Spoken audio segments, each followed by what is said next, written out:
नमस्कार विद्यार्थी मित्रांनो, सर्वांचं स्वागत आहे आपल्या MPC टाइम्स या यूट्यूब चॅनलमध्ये। आज आपला जो व्हिडिओ सेशनचा जो विषय आहे तो फार महत्त्वाचा विषय आहे। सर्वांनी हा व्हिडिओ शेवटपर्यंत बघा। तुम्हाला एक निश्चित मला जे काही व्हिडिओच्या माध्यमातून सांगायचं आहे ते तुम्हाला संपूर्णपणे समजून जाईल आणि तुमची कंबाईन 2024 ची लढाई ही सोपी होऊन जाईल।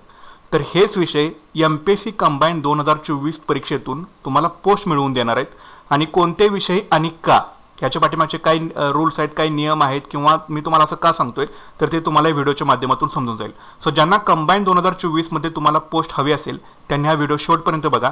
तुमच्यासाठी हा आधीच मी दिलेला रेड अलर्ट आहे 2024 च्या परीक्षेसाठी। नंतर तुम्ही सांगू नका की तुम्ही हे आम्हाला सांगितलं नव्हतं, त्याच्यामुळे व्हिडिओ शेवटपर्यंत बघा। तर आता सुरुवात करूया। तर याचे मी दोन डिवायडेशन केलेले आहेत, एक म्हणजे भाग 1 आणि भाग 2 असे एकूण दोन भागामध्ये हा पार्ट जो आहे तो डिवाइड केलेला आहे। तर एक पहिला भाग असा असतो की संपूर्ण महाराष्ट्रातील जी मुलं आहेत ही खालील विषयावरती तुटून पडलेली असतात। ठीक आहे, इतिहास, भूगोल आणि राज्यघटना हे त्यांचे इतके जिव्हाळ्याचे विषय का असतात मला आजपर्यंत समजलेलं नाही। फक्त जायचं लायब्ररीमध्ये जायचं, इतिहासाचं पुस्तक घ्या, ग्रोवरचं घ्या किंवा पॉलिटीचं कोळंबेंचं पुस्तक घ्या किंवा जॉग्राफीचं कुठलंही तुमच्याकडे जे असेल ते पुस्तक घेता आणि तुम्ही तेच वाचत बसता। बाकीच्या विषयांचं काय? आणि जे भाग 2 आहेत ही पोस्ट काढणारे मुलं जास्त ते या भागावरती जास्त फोकस असतात किंवा स्ट्रिक्ट असतात ते। ठीक आहे, फॉर एक्झाम्पल कुठल्या विषयात भाग 2 मध्ये गणित आहे, बुद्धिमत्ता आहे, चालू घडामोडी आहे, नंतर माहितीचा अधिकार अधिनियम आहे 2005, महाराष्ट्र लोकसेवा हक्क अधिनियम आहे, पर्यावरण आहे, तुम्हाला GIS आहे, GPS आहे, माहिती तंत्रज्ञान आहे, अर्थशास्त्र आहे, सामान्य विज्ञान आहे, हे सुद्धा विषय इकडे भाग 2 मध्ये आहेत ना। मग तुम्ही इथंच का याच्यावरती अडकलेला असता मला आजपर्यंत काही समजलेलं नाही। ठीक आहे, ह्या विषयावरती बरं इतिहास हा विषय असा आहे की हा तुम्हाला पूर्णच्या पूर्ण पैकीच्या पैकी मार्क मिळवून देईल असं पण नाही, तरी सुद्धा तुम्ही इतिहासच करत बसता तुम्ही दिवसभर, याला काहीच अर्थ याच्यामध्ये उरत नाही, लक्षात ठेवा। आयोगाचा ज्यावेळी तुम्ही प्रश्नपत्रिका बघता त्यावेळी आयोगानं पहिल्या पेजवर प्रश्नपत्रिकेचे लिहिलेलं असतं की जर तुम्ही एखाद्या प्रश्नामध्ये कुठेतरी अडखळत असाल तो प्रश्न सोडा आणि पुढच्या प्रश्नाकडे वळा, कारण तुमचा तिथं वेळ अमूल्य असतो। आयोग आपल्याला सांगते की एकाच विषयावरती तुम्ही फोकस न राहता तुम्ही पुढे पुढे चला, वाटचाल करत चला। तर तुम्ही इथे एकच विषय घेऊन तुम्ही का बसताय मला हे समजत नाहीये। ठीक आहे, प्रत्येक विषयाला तुम्हाला इथं समान वेटेज जे आहे ते तुम्हाला द्यायचं आहे। त्याच्यामुळे पोस्ट काढणारी जी मुलं आहेत लक्षात ठेवा त्यांचं गणित आणि बुद्धिमत्ता, आणि ह्या विषयाशिवाय तुम्हाला सांगतो गणित, बुद्धिमत्ता, चालू घडामोडी असेल हे जे विषय आहेत, माहितीचा अधिकार अधिनियम 2005 असेल, महाराष्ट्र लोकसेवा हक्क अधिनियम असेल किंवा पर्यावरणाचा जो नवीन सेक्शन आलाय, GIS आलाय, GPS आलाय, माहिती तंत्रज्ञान आहे, हे तुम्ही कधी आजपर्यंत व्यवस्थित सिरियसपणे कधी याचा अभ्यास केलेला आहे का किंवा याचं तुम्ही पुस्तक आजपर्यंत तुमच्या हातामध्ये पकडलेलं आहे का? नक्कीच तुमच्या मनावरती तुम्ही हात ठेवून मला सांगा की हे आम्ही एकदाही व्यवस्थित वाचलेलं आहे किंवा वाचलेलं नाही। हे जर तुम्ही कधीच वाचलेलं नसेल आजपर्यंत तर तुम्ही विसरून पण जावा की याच्यामधून तुम्हाला काही सुद्धा अवेलेबल होणार नाही। प्लस अजून याच्यामध्ये 2 विषय माझे ऍड करायचे राहिलेच, मराठी आणि इंग्रजी व्याकरण। ठीक आहे, तर ते सुद्धा तुम्हाला मी पुढच्या स्लाइडमध्ये सांगेन की कशा पद्धतीने तुम्हाला इथून पुढे जायचं आहे। तर कुठल्याही एका विषयाच्या प्रेमामध्ये अजिबात तुम्हाला पडायचं नाही। जे आता तुम्हाला मी गोष्टी सांगतोय त्या केअरफुली ऐका। ठीक आहे, तर भाग 1 मधले विषय तरी आहेतच, तुम्ही हेच करत राहता, पण इथून पुढे थोडंसं तुमची स्ट्रॅटेजी जे माइंडसेट आहे हे थोडंसं चेंज करा, कारण आजपर्यंत तुम्ही पारंपरिक पद्धतीने करत आलेल्या 4-5 वर्ष तुमची गेलेली असतील या MPSCच्या फील्डमध्ये। जर इथून पुढे तुम्हाला एका वर्षामध्ये जर पोस्ट हवी असेल तर ज्या काही गोष्टी सांगतोय ते केअरफुली सर्वांनी केअरफुली ऐका। तर बघा, काही नियम आता पहिल्यांदा फॉलो करून घ्या। जे विषय तुम्हाला अवघड वाटतायत, ठीक आहे, जे विषय तुम्हाला अवघड वाटतायत ना ते सुरुवातीला आधी पटकन त्याची सुरुवातीला आधी ते विषय तुमच्या हातामध्ये घ्या।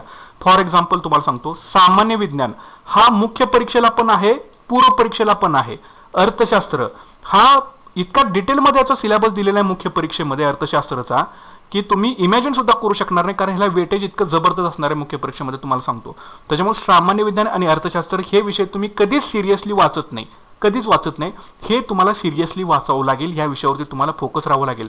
जे तुम्हाला विषय सोपे वाटतात ते तर तुम्ही दररोज करतायच ना हातामध्ये पुस्तक घेऊन, तर थोडंसं त्यांना साईडला ठेवून, साईडला म्हणजे असं म्हणणार नाही की त्याला पूर्णपणे साईडला ठेवा, पण त्यांना जेवढा वेळ देतात त्याच्यापेक्षा थोडासा जास्त वेळ तुम्ही सामान्य विज्ञान आणि अर्थशास्त्र या विषयांना द्यायला सुरुवात करा। हा तुमची पूर्वची नौका पार करेल आणि मुख्यची पण नौका तुमची पार करेल। दुसरा ऑप्शन असा आहे की गणित आणि बुद्धिमत्ता याला कुठलाच अल्टरनेटिव्ह अवेलेबल नाही।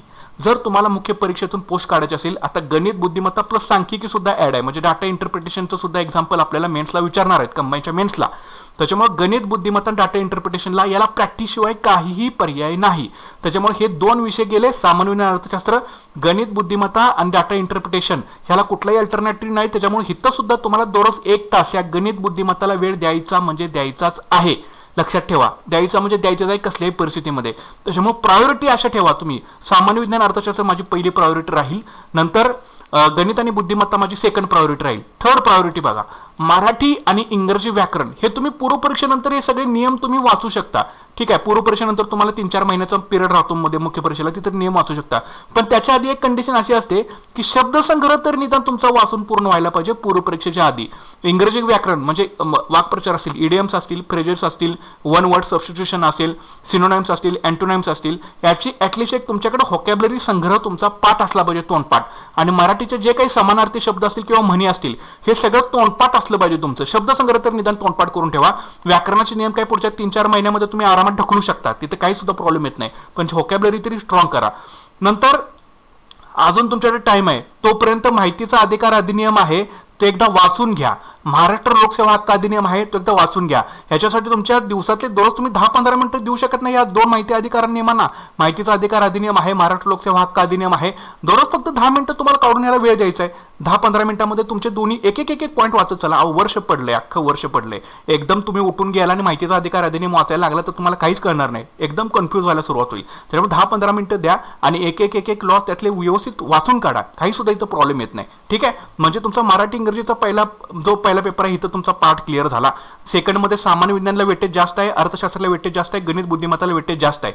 ठीक आहे, त्याच्यानंतर आता भूगोल, राज्यघटना आणि अर्थशास्त्र. आता इथं तुम्हाला काय करायचं आहे, इथं जास्तीत जास्त एमसीक्यूची प्रॅक्टिस करा प्रत्येक चॅप्टरवरची, कारण हे सायंटिफिक विषय आहेत. भूगोल हा सायंटिफिक विषय आहे, राज्यघटना हा सायंटिफिक विषय आहे, अर्थशास्त्र सुद्धा सायंटिफिकच विषय आहे. इथं तुम्हाला ऑलरेडी सांगितले अर्थशास्त्र तुम्हाला इथे घ्यायचंच आहे, पण याच्यावरती जास्तीत जास्त एमसीक्यूची प्रॅक्टिस करा, म्हणजे तुमचा तो चॅप्टर इतकं बऱ्यापैकी प्रश्न विचारून झालेत ना आता त्याच्यामध्ये जास्त काही उरत नाहीये.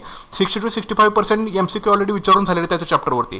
त्याच्यामुळे ते क्वेश्चन पेपरचं अनालिसिस करून त्यावरचं डिटेलमध्ये विश्लेषण तुम्ही समजून घ्या. ठीक आहे, आणि भाग 2 मध्ये जे तुम्हाला मागाशी विषय सांगितलेले आहेत, भाग 2 मध्ये हे गणित, बुद्धिमत्ता, चालू घडामोडी, माहितीचा अधिकार अधिनियम, लोकसेवा हक्क अधिनियम, पर्यावरण आहे, जीआयएस आहे, जीपीएस आहे, माहिती तंत्रज्ञान आहे, अर्थशास्त्र, सामान्य विज्ञान, हे तुम्हाला पूर्वला पण करायचं आहे, मुख्यला पण करायचंच आहे.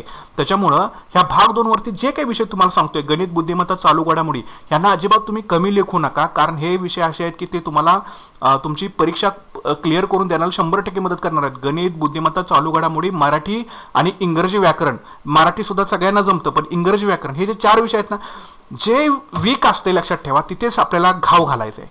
ठीक आहे, जे विषय वीक आहेत तिथेच घाव घालायचा आहे आणि ते चांगलं करायचं आहे. सोपं सगळेच करत बसतात, पण जे तुम्हाला अवघड वाटते ते सोपं करण्याचा 100% तुम्ही प्रयत्न केला पाहिजे, जर तुम्हाला कंबाईनच्या परीक्षेमधून एखादी पोस्ट हवी असेल तर.